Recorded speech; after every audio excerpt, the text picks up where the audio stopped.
Good morning and welcome to Farm Factor. I'm your host, Jamie Bloom. Let's join Duane Toews as he visits with the Peterson Farm Brothers about their videos and family farm. First up is Greg, who explains why they used music videos to connect with consumers. And then Nathan shares where the inspiration for their storylines comes from. Next, enjoy this week's Kansas Soybean update. And then we're back with Kendall, who talks about being part of a farm family. We'll end with the Kansas Farm Bureau update and a look at the teamwork behind successful cattle operations.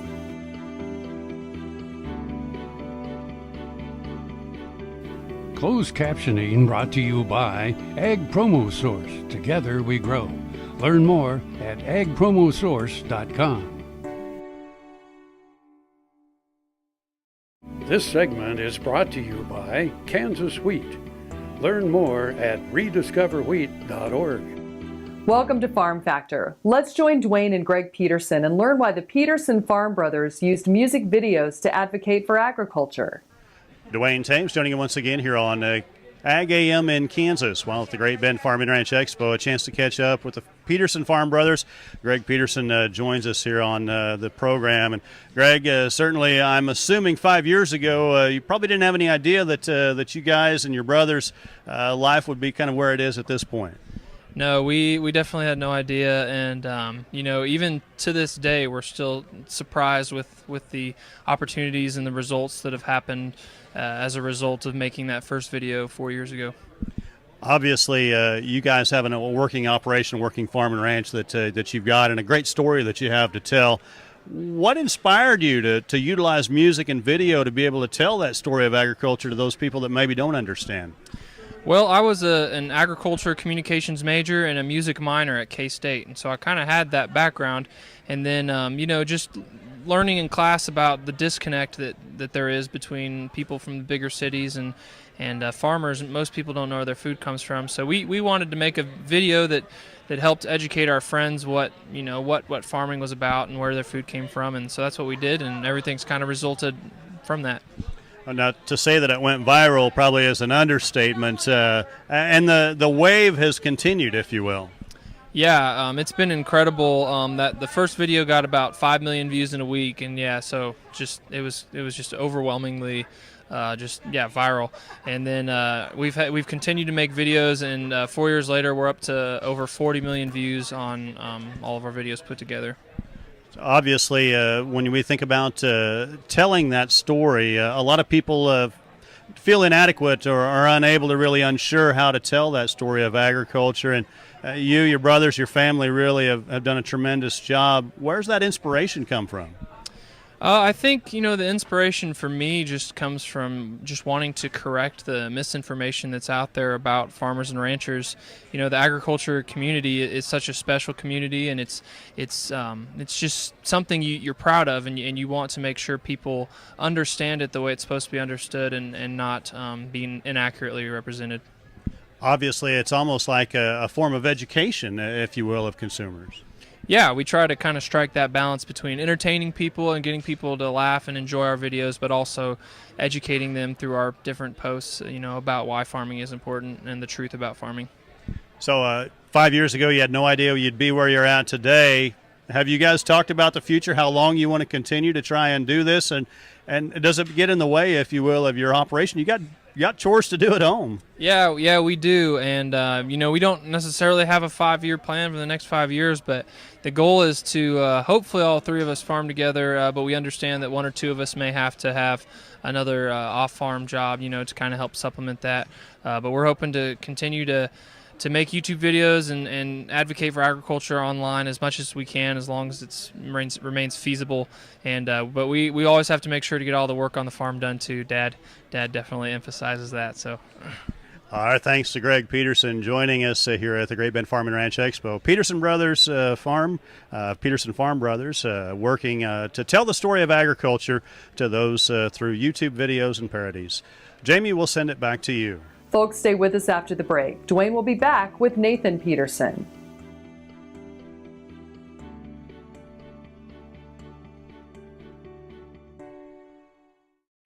Buying a car shouldn't be this hard. And at Brown Chevrolet Buick in Wamego, it isn't. It's actually awesome. Whether you want a new or used car or truck, Toby's team can make the deal. Even if you want to custom order a new car or truck, Toby's team can make the deal. See Toby's team at Brown Chevrolet Buick in Wamego. We're awesome. Kansas Farm Bureau, the voice of agriculture, represents grassroots agriculture. The state's largest and most powerful farm organization stands up for its members through leadership development, agriculture education, legal defense, environmental advocacy, farm safety, and risk management. Members also enjoy money-saving benefits. To join our organization today or to learn more, go to www.kfb.org or find us on Facebook and Twitter. Ag AM in Kansas, brought to you in part by Kansas Corn. Learn more at kscorn.com. We're back. Let's join Duane and Nathan as they discuss how they decide upon the messages in their videos. Duane Toews, continuing coverage on Ag AM in Kansas. And while at the Great Bend Farm and Ranch Expo, chance to catch up with the Peterson Farm Brothers. Nathan joins us now. And Nathan, obviously, a lot of people have taken a look at what you and your brothers have done as far as the YouTube videos are concerned. But where does some of the storyline come from? You guys get together and brainstorm about how to tell that story?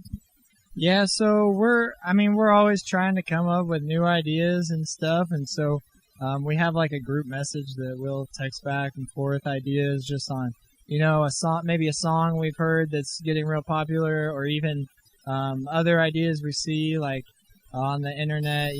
There's a lot of other pages on Facebook that will share their content if we see something that's good. And so yeah, we're always just talking to each other to see keep coming up with ideas and just looking around. And we have a lot of people send us stuff too, send us ideas, so we take all that into account as well.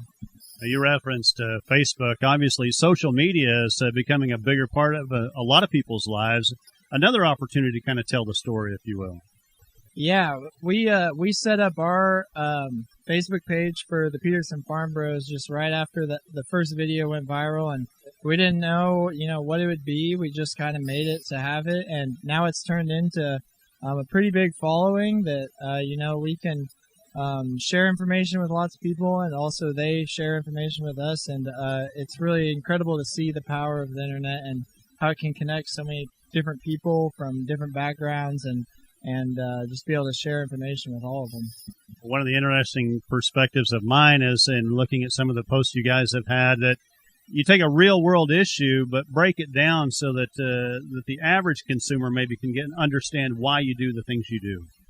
Yeah, we really want to be a voice of truth and present things in ways that people can understand and doesn't really polarize people, but just shows our side and why we're doing what we're doing in agriculture and on our farm. And we really just want to put a face to farming, and we believe everyone can do that with the people around them, is put their face with their farming practices, because a lot of research, a lot of time goes into all these different things, and there's no reason to not be proud of what we do. There's kind of a misperception, it appears sometimes, that they think that some of the practices that you guys utilize, just kind of came with thin air, or just you thought it'd be a good idea to do it, but the science behind it is why you do those things in production agriculture. Yeah, I think we go to school and they're studying this in research and extension. There's lots of time that goes into these things, and they're reviewed by lots of people, and it's important for people to question what's happening in their food process and stuff. That's important, and we just need to explain why we're doing it and how and what all goes into it, because that's the part that people don't understand as much. Our thanks to Nathan Petersen, one of the Peterson Farm Brothers, joining us here in Great Bend. Jamie, we'll send it back to you. Thanks, Duane. Next is this week's Kansas Soybean Update. Valley Vet Supply is devoted to providing information and professional quality products at reasonable prices. Valley Vet Supply. Welcome back to Farm Factor and the Kansas Soybean Update. This is the Kansas Soybean Update. It's brought to you by the Kansas Soybean Commission. The Soybean Checkoff, progress powered by Kansas farmers. Mike Smith, professor of entomology at Kansas State, joins us. Mike, you've been involved in the Kansas Soybean Commission funded research on developing tactics to manage key soybean insect pests for Kansas soybean farmers. So what have been some of the highlights of what your team has found during the research? I certainly appreciate the support of the commission. This project has run for quite some time. I've inherited it from a couple of former colleagues who has retired. We're looking at ways to improve control of the soybean stem borer, which is a key pest. We've used different ways to do that. Insecticides are the only tactic we have now. But with this insect, what we've seen over time is the need to really find a pinpoint time to apply them. One of the things we've accomplished is understanding more about exactly when the borers should be out, the adults, in the early summer, and applying insecticides to get a better control of those adults. We continue to look at different insecticides which may or may not be registered, so we're trying to use what is available but what might be available to help do this also. In a real-world, common way, we're able to use what we have to help growers control the pest. From a longer-term perspective, we're looking at ways to move genes into the plant using traditional genetics that would have an effect on killing the borer. We've done that, but we find that those genes are very weakly expressed. So since that time, we've begun to look at ways of using soybean stem borer larval genes to turn those genes off, much in the same way that genes in corn have been turned off to kill insect pests of corn. It's known technology, but we think it could be of great value to soybean producers in Kansas because the numbers of borers, the degree of damage continues to increase. The Commission considers this of vital importance, and being able to fund this project now for going on nearly 7 years, I think shows the importance of how they value this. Yes, we've had really good rapport with them. Every time we present our information to them on an annual basis, they are continually interested in this particular insect, also others, but this one is probably the most significant. They continue to understand the fact that we can't solve the problem very quickly because this is an insect that only comes out once a year. So we have succeeded in developing a colony of the larvae that we can now work with in the laboratory, and hopefully we can speed up our progress with looking at some of the gene silencing work and maybe even some of the insecticide work too. We're just getting started on that. And that was Mike Smith, professor of entomology at Kansas State University, joining us on the Kansas Soybean Update. It's brought to you by the Kansas Soybean Commission. The Soybean Checkoff, progress powered by Kansas farmers. Learn more at kansassoybeans.org. For Kansas Soybeans, I'm Greg Akagi.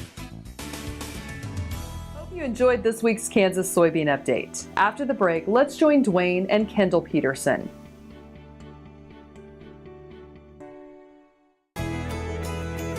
Biodiesel made from sustainable resources is diversifying our fuel supply. This year, biodiesel will displace over 1 billion gallons of fossil fuel nationwide. It's making our economy stronger and our communities healthier. It's working here and across America. Get biodiesel going in your community. Visit americasadvancedbiofuel.com.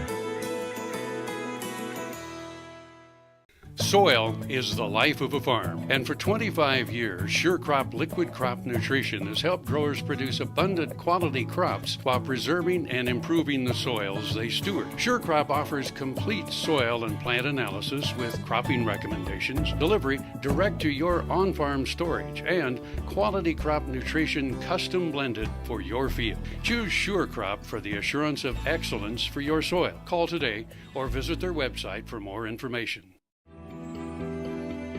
This segment brought to you by Heinen Brothers Ag, farmers helping farmers by offering quality aerial and ground application, fertilizer, ag chemicals, and anhydrous ammonia. Call today to protect your crop yield. Thanks for staying with us. Next, Kendall shares his thoughts on what it's like to be part of a farm family. Duane Toews joining him once again from Great Bend at the Great Bend Farm and Ranch Expo. A chance to catch up with the Peterson Farm Brothers. Kendall joins us now, and Kendall, you're the youngest of the three boys. Did you kind of get drug into this, or were you a willing participant when this latest craze kind of started happening for you guys? Yeah, so it was Greg's idea. The oldest brother sometimes has a little power to, get the younger brothers to do some more. So in the beginning, none of us knew kind of what to expect, so we didn't realize we'd still be doing this several years later. But we were okay with going along with the first video. We just kind of filmed it while we were working on the farm and on like a Sunday afternoon here and there. So it wasn't too much pressure to get going. We enjoyed it once we really started filming, and we've enjoyed it and learned a lot from the experience since then. If people talk about farm and ranching being a family operation, truly yours is. What's that like to be able to have your brothers side by side with you in that endeavor? Yeah, so it's a lot of fun to be in a field and look at the field across the way and see your brother working in the planter or working and just doing all that at once, and to really be able to like grow the family at the same time as out there growing crops and cattle, and so it's a lot of fun to work on a family farm, and all the values that teaches you is one thing I really appreciate. As far as we look down the road, Greg said there really is no 5-year plan, but obviously you guys are getting older, finishing up college and things like that, and eventually you do kind of have to look to the future. Yeah, so the future is up in the air. I know Nathan's excited to graduate, and we're excited to see how the farm can transition with another brother home. And then I'm excited to get home too and see what kind of adjustments I can make, and hopefully we can just improve our farms all around efficiency and adding enterprises in whatever way we can. And we really look forward to hopefully being able to farm together in whatever capacity that is. And so we're going to keep rolling with these YouTube videos and advocating for agriculture, because that's something we really value, but the end goal is to farm together. Obviously, when you started, you had no idea that it would become as viral as it has, particularly on YouTube. But the thing that I appreciate is the candidness and honesty that you guys, not only on Facebook, but the videos, it's the things that you really do day in and day out. Yeah, we really try to show that in the Facebook. The Facebook page is just really what we do each day, how much passion farmers put into what they do, and a lot of other people can share that as well. Everyone that has a farm has something to show, whether it's consumers or just their neighbors and the people they have influence over. And so we really want to encourage other farmers and people who are in production agriculture to do that, as that's a great way to tell the story of agriculture to the general public. Obviously, you've become a role model to a lot of young kids. You had a chance, you had the fans that were here to get autographs and stuff at the farm show. Is that comfortable, or are you kind of growing into that?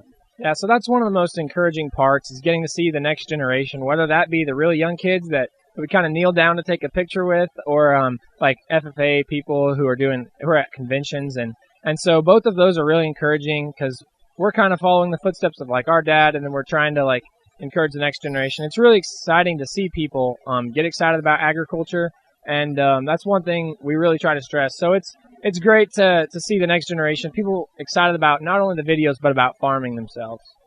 All right, thanks to Kendall Peterson, one of the Peterson Farm Brothers, joining us here at the Great Bend Farm and Ranch Expo. Jamie, we'll send it back to you. Thanks, Duane. Stay with us after the break for this week's Kansas Farm Bureau update. Next time you see a beautiful field of corn, reach out and thank the farmers who work tirelessly to raise corn for livestock feed, renewable fuels, and exports to feed a growing world population. The farmers on the Kansas Corn Commission work for Kansas Corn with grower-funded checkoff dollars that support foreign and domestic market development, research, promotion, and education to expand opportunities for Kansas farmers. To learn more, visit kscorn.com. Support Kansas agriculture education with an AgriTag. AgriTags are available anytime at your county treasurer. They look great on cars and trucks. For more information, go online to ksagclassroom.org. About 6 jumps later, I was laying on the ground and thinking, boy, my shoulder sure hurt. I kept waiting, and it didn't get better and didn't get better. I'd heard about Kansas Regenerative Medicine Center on the radio. Gotten down there at 8 o'clock in the morning, and by 11:30 the procedure was all over, and it just kept getting better and better. And within 6 weeks I was back digging post holes and doing the other hard work that I'd been doing before the accident, and I'm really pleased. It's really worked out well for me. Welcome back to Farm Factor and the Kansas Farm Bureau update. House Republicans plan to reform the tax code would make significant changes for businesses and lower tax rates. American Farm Bureau Federation tax specialist Pat Wolf calls the plan a bold new approach that would benefit farmers. The immediate deduction of all business inputs, so that would be equipment and buildings and animals, is something that farmers have asked for a long time, and it's a very positive part of this plan. Farmers face many uncertainties, including hard-to-predict weather and market changes. However, Wolf says this plan would eliminate uncertainty in the tax code. This proposal is a encompassing, long-term, permanent change to the tax code. Farmers would know for sure how certain business decisions would impact their bottom line. She says releasing the plan this month is a sign of what's to come if Republicans remain in power in the U.S. House next year. It's a campaign piece that lays out what's ahead, but there's enough detail here that we know it's a real plan, a plan that can easily be turned into legislation. Michael Clements, Washington. Coming up next, learn how putting quality protein on America's tables requires teamwork at all levels of production. Buying a car shouldn't be this hard. And at Brown Chevrolet Buick in Wamego, it isn't. It's actually awesome. Whether you want a new or used car or truck, Toby's team can make the deal. Even if you want to custom order a new car or truck, Toby's team can make the deal. See Toby's team at Brown Chevrolet Buick in Wamego. We're awesome. Kansas Farm Bureau, the voice of agriculture, represents grassroots agriculture. The state's largest and most powerful farm organization stands up for its members through leadership development, agriculture education, legal defense, environmental advocacy, farm safety, and risk management. Members also enjoy money-saving benefits. To join our organization today or to learn more, go to www.kfb.org or find us on Facebook and Twitter. Hi, I'm Annette from Jackson's. Our annual gigantic sale will be this Saturday, where every plant in the greenhouse and in our nursery, from annual to perennial, shrub, tree, or water plant, will be half price. Don't miss our biggest sale of the year. WIBW Jackson's Greenhouse Garden Club members can shop Friday, Saturday, and Sunday when they present their membership card. They'll receive the 50% sale prices. Jackson's Greenhouse has what you need today. This segment brought to you by Kansas Farm Bureau, the voice of agriculture. To join today or for more information, go to kfb.org or find us on Facebook and Twitter. Welcome back to Farm Factor. Next, we'll learn about the importance of commitment at every stage of beef production. Nebraska's Dar Feedlot aims for what the market wants, a safe, humanely handled, upper two-thirds choice, yield grade 2 beef carcass. Manager John Schrader says getting there takes the whole team. So the level of detail is important at every step, and it all starts with employee engagement. And when it comes to riding pens, we need to make sure that we do all those details, the timing of how we vaccinate and keep animal health and care, and how we look at those cattle to care for them every day. When it comes to the feed bunk, we want to make sure that every handful of feed is exactly the same of what we designed for all those cattle in that pen. Their job is to help cattle reach their genetic potential, and each day is important. We've found that marbling is an opportunity every day that we get a chance to put a marbling point in, so to say. And if we take care of that animal and put him into a spot where his energy requirements are high enough to meet skeletal bone growth, muscle growth, and add in some fat, we will put marbling in first. If we put in more than that amount of energy, we're going to start layering in some outside back fat. Creating that perfect animal also requires teamwork with their rancher suppliers.